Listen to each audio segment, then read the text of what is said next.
టాలీవుడ్ లోనే different dialogue delivery మంచు లక్ష్మిది. ఆమె చేసే పాత్రలు, ఆమె డైలాగులు అన్ని చాలా డిఫరెంట్ గా ఉంటాయి. ఆమె డ్రీమ్ కూడా అంతే డిఫరెంట్. ఇప్పుడు మంచు లక్ష్మి మరో న్యూస్ బయట పెట్టింది. బాహుబలిలో శివగామి పాత్ర కోసం రాజమౌళి మొదట మంచు లక్ష్మి సంప్రదించాడట. శివగామి పాత్రని మీరు మాత్రమే చేయగలరు ప్లీజ్ అంటూ వెంటబడ్డాడంట జక్కన్న. శివగామి పాత్రను ఎందుకు వద్దనుకుందాం మంచు లక్ష్మి మాటల్లోనే మనం విందాం.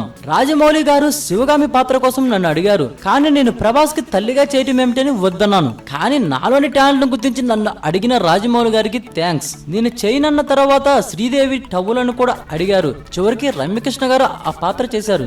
ఆ పాత్ర కాదనుకున్నందుకు నేనేమీ బాధపడడం లేదు అని మంచు లక్ష్మి వివరణ ఇచ్చారు.